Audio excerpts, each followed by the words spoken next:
yan. Gusto ko mag-aral. Dapat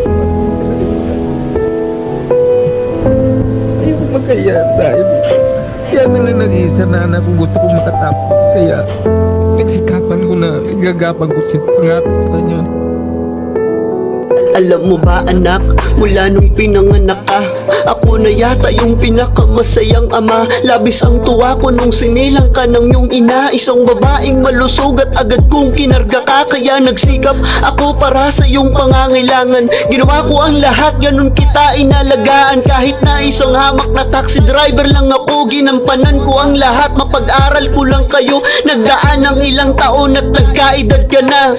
Tinustusan ko ang pag-aaral mo mag-isa. Pinipilit kong kumayod kahit walang matira sa kinikita ko. Basta sa inyo lahat mapunta hanggang tumanda ako't meron ng nararamdaman. Para sa mga luho mo di kita hinindian. Sustento ko sa'yo araw-araw 500. Anak patawad kung para sa'yo lahat kulang pa yan. Anak mahal kita, gusto kitang mapagtapos. Patawad kung minsan man ako ay kinakapos. Sana maunawaan mo rin ang aking kalagayan. Tumatanda na si Papa kaya ganun na lamang, pero kahit pagod na pagod gagapang ko kayo. Wag mo lang maramdaman na nagkulang ako sa'yo. At kung dumating man ang araw na mawala na ako, sana magbunga ang lahat ng sakripisyo ko sa'yo.